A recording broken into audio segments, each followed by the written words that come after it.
I think this EHEIM auto fish feeder is a great fish feeder. I don't use it anymore. You can see I got the Apex one, and the two main reasons I switched over to that guy was one, it doesn't take batteries, it's always plugged in, so I don't have to worry about batteries dying. And two is I can control it with my phone. But this is a great feeder. You can basically see that it has a pretty big step. For me, on the outside of my tank, I've got room to put it there, and that's how I would keep it. But if you don't have that, I looked in the box and they do have this guy right here, so you can attach it to a thinner shell wall, like, you know, one of those tanks over there, which is nice. One thing I do like more than this guy is the reservoir is a little bit bigger of fish food, so I didn't have to refill it as often. It does come with batteries. It's AA batteries, just so you know. Thought it was nice that they included those. So here's how you adjust how much is fed. So you can see the first click is right there, and that's a pretty small orifice. It's really just going to depend on the size of the tank and how much you feed, if that's going to be small enough. And it goes to rather big. I mean, that's huge. That would be like insane to feed that much food, but you do have some pretty good adjustments with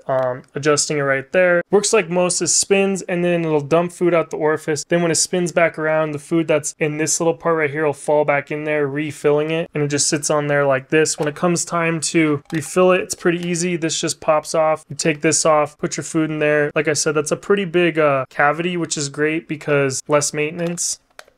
I like that it's clear, so you can just look at it and tell, hey, is there food in there? Do I need to refill it? But you also need to pay attention to the battery life, because obviously when the batteries die, it's not going to be feeding it. But it's a great feeder. In my opinion, EHEIM is a well-recognized, known brand when it comes to aquarium, and they have a great reputation. And yeah, I would definitely recommend this feeder. It's pretty straightforward when it comes to setting it up. You can adjust when it feeds, how many times a day it feeds, that sort of thing, like you'd expect. Overall, solid machine. Highly recommend it.